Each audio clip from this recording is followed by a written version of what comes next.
Hi, good afternoon. Welcome to the marketplace. Coming up, banks deny liability following legal action by Eurobond investors over debt exchange program losses. Also coming up, banking consultant Dr. Richmond Ituane cautions government against returning to the bond market too soon after undergoing debt restructuring. Why don't we take our time, look at it for a period 2-3 years, and see how the economy will go? The economy is not in a better shape. There's a literature, empirical literature that says that you need 3 to 4 years, especially when you are defaulted. Also coming up, minority accuses national security of stealing from former Bank of Ghana Governor Dr. Ernest Addison. So-called security operatives rob these officials when they are leaving their premises. They force their way, overpower the security, and enter these premises. My name is Darryl Powell. Details coming up.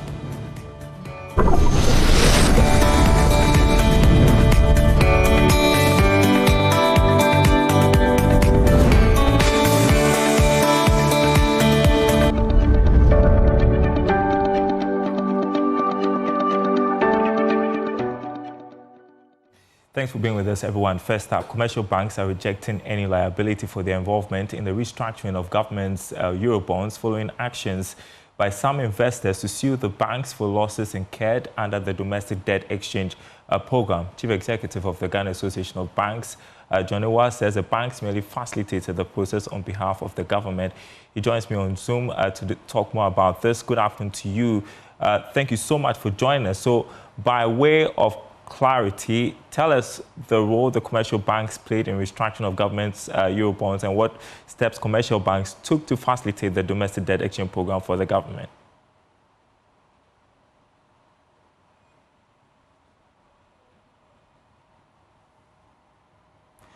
Unmute, please.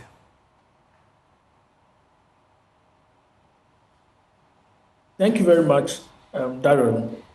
With the issuance of the Eurobonds, banks are basically, one would say, agents of the issuer, where they help with the distribution of the bonds. If you read very carefully the prospectus that came out with the issuance of the series of Eurobonds that Ghana had issued, those prospectus had clear collective action clauses. And the collective action clauses state clearly in the prospectus that any modification or actions relating to reserved matters, including in respect of payments and other important terms, may be made to the notes with the consent of the holders of 75% of the notes. And here we are saying that these provisions permit the defined majority of voting at the meeting or executing written or electronic consent to bind all note holders, including those who did not attend to vote or those who voted in a manner contrary to the majority. So clearly, once the threshold of 75% was reached, whatever threshold covenants was discussed and agreed automatically became binding on all holders of Ghana's Eurobonds, which now stands restructured. So if you are an investor or a holder of the bond and you refuse or decline to participate, what you are saying is you are not interested in the instrument anymore, and therefore the only avenue for you is for you to get paid out. And getting paid out is for the instrument to go on the market on the day of settlement. And on that day, information we have is that they got 42 cents on the dollar. And once you did not participate, you also lose the extra benefit of getting a participating fee and also the treatment that was given to the accrued but unpaid principal repayments and coupons, which had already been in arrears.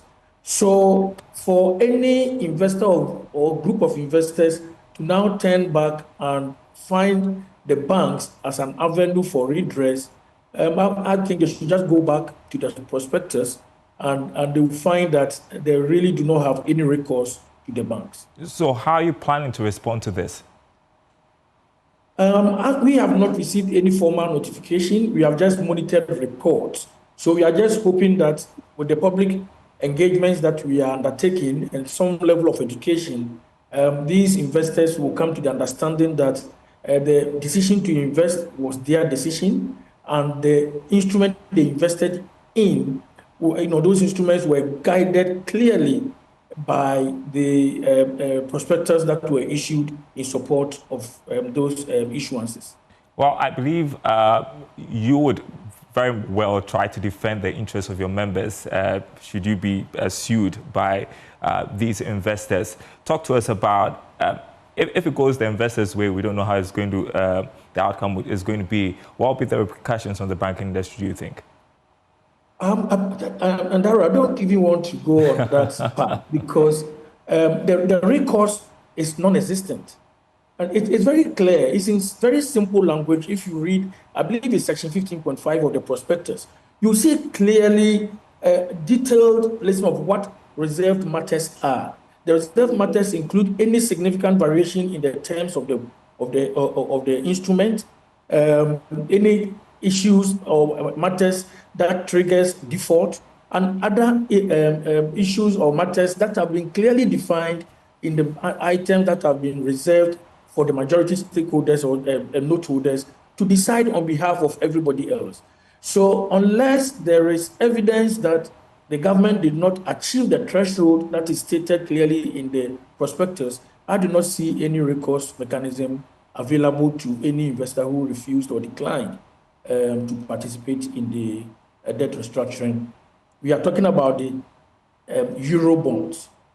The difference between the Euro bonds and the domestic bonds is the fact that the domestic bonds were not issued under any specific prospectus. So we were left to the whims of the issuer when it came to the default, and we had to now enter negotiation. In the Euro bond, once the majority holders or bondholders agreed the terms, the government's hands were now tied. They could not have given any other holder preferential treatment because it says they agree the terms and all other holders, whether they agree or not, will have to force. And you know about this before you buy the instrument. So it's not like it is now coming up. The prospectus are issued, it goes public before the instruments are even go on the market. Right. So just to be clear, and for the sake of our audience, the Association of Banks has not been served any legal documents to the effect that these investors are making demands on you for whatever involvement you had in the domestic debt exchange program. I just wanted to find out also, would you fought for maybe greater transparency in the future to mitigate investor concerns when it comes to debt restructuring, if it ever occurs? I would say it's a continuous process. As banks, we continuously educate our clients, our customers, particularly those who go through us to purchase other instruments, because we can see clearly a case of a lack of proper understanding of how some of these instruments work. During the DDEP, we even had customers going to banks demanding that they bought the bank's product, not knowing that when you buy a government of Ghana bond, it is not a bank product you have bought. The bank is just a distributor of the issuer, and therefore the instrument's owner or the issuer is the government of Ghana. So to go to the bank to demand your payment means that we need a lot more education, and we take that message on board. It's a continuous process. We never finish it. But as people approach us, or customers or clients approach us to take part or participate in any kind of investment decision that we see as complicated or complex, we have a duty to explain the requirements to them. And that is why the prospectus actually goes on roadshows. And even locally, for those who purchase through their banks, they would have been taken through some of the covenants, some of the requirements. So we have a duty, but that duty is a continuous process, something that as banks we take on board, that we have a duty to also let our customers become aware of their obligations when they participate in these instruments in the future.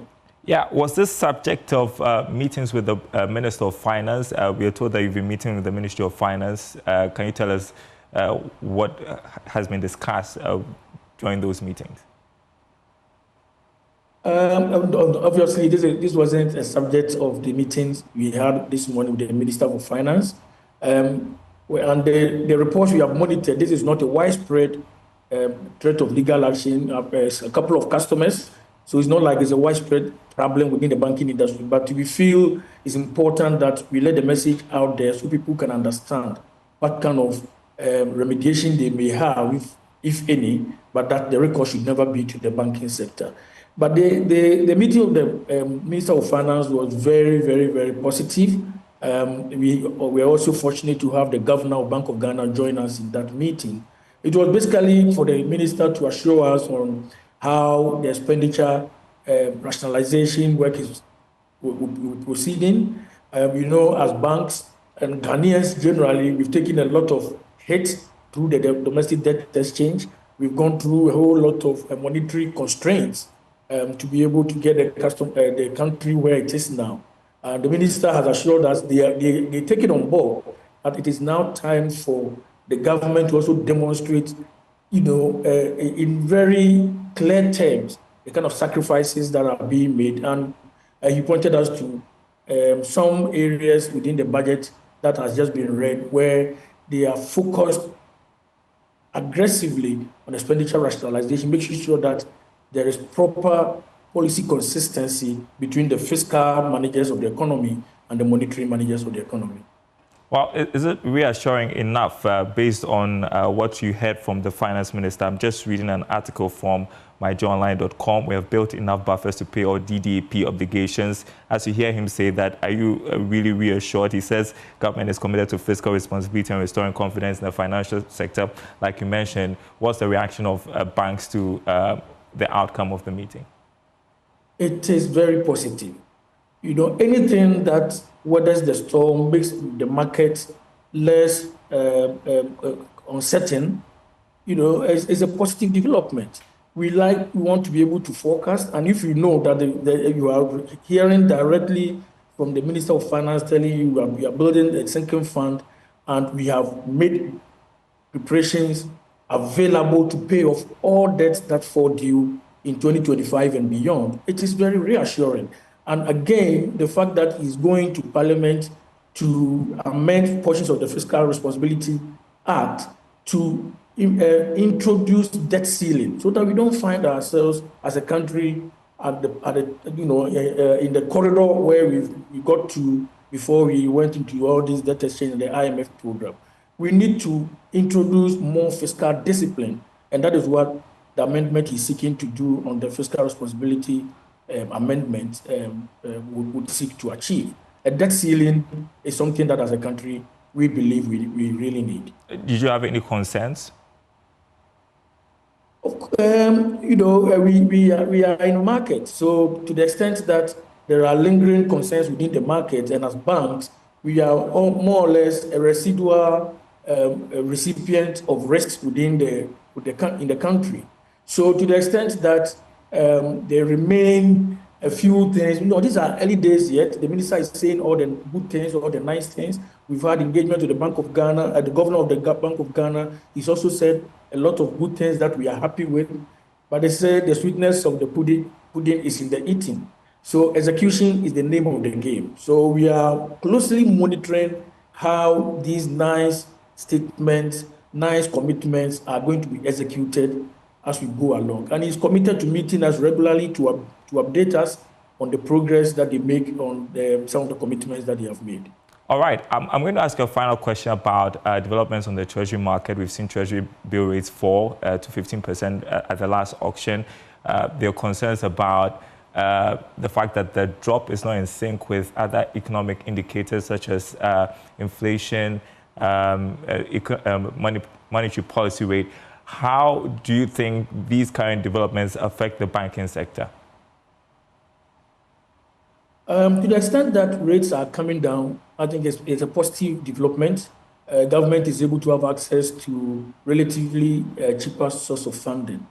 But if you have negative yield in an economy, it can only exist for a short period before market participants begin looking elsewhere. The other unintended consequence of this is potentially shifting any potential risk or loss.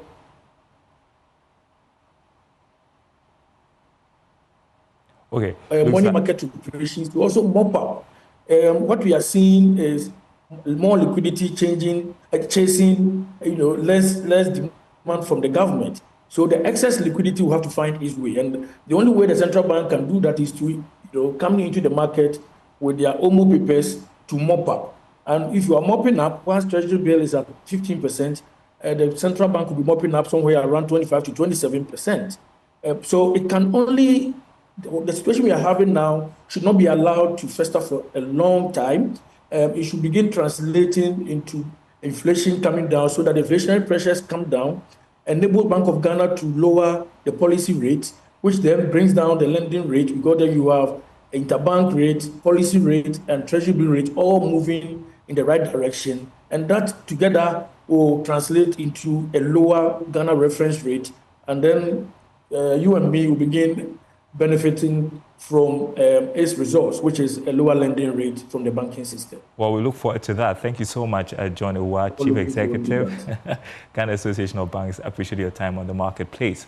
Well, turning to one of our top stories this afternoon, banking consultant Dr. Richmond Etienne has cautioned the government against returning to the bond market too soon after undergoing debt restructuring. Speaking on the Beyond the Numbers show, Dr. Etienne stated that the government needs approximately 3 to 5 years to manage its debt obligations and create a favorable economic outlook before re-entering the market. That tells you that after defaulting 2 years, you go to the market. It doesn't work anywhere. The minimum you need, according to literature and IMF, the minimum you need is about 3 to 5 years, not 2 years, because your credibility is still intact. Because if you issue the bond, how are you going to pay them? Because you have a debt overhang. A debt overhang. How are you going to pay? So I have said that. Why don't we take our time, look at it for a period 2-3 years, and see how the economy will go? The economy is not in a better shape. There's a literature, empirical literature, that says that you need 3 to 4 years, especially when you are defaulted. So it's not just because people are buying treasury bill.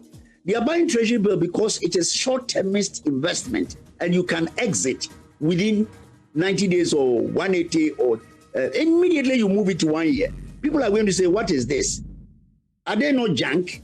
You need to create an enabling environment where the economy, the inflation is down, city is stable, and your fiscal deficit. Look at what they said. They said that the target of primary surplus of, I think, 0.6 is now a negative of 3 point something. Yeah.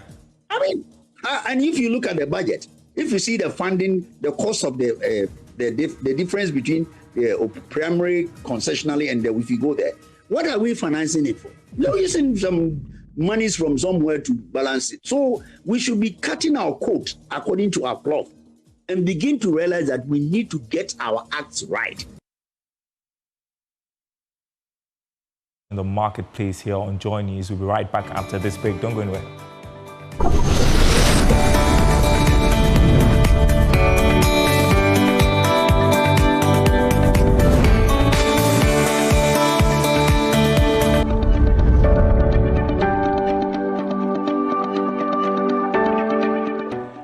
Hi, welcome back to the marketplace. Time to do some business and politics. A story that is developing we thought we should inform you about. The minority in parliament are accusing the national security operatives of stealing from the erstwhile government officials during raids on their homes. On Wednesday, national security operatives allegedly raided the home of former Bank of Ghana Governor Dr. Ernest Addison. Addressing journalists in parliament, the minority leader accused the operatives of stealing 10,000 cedis belonging to the former governor and jewelry belonging to his wife. Watch.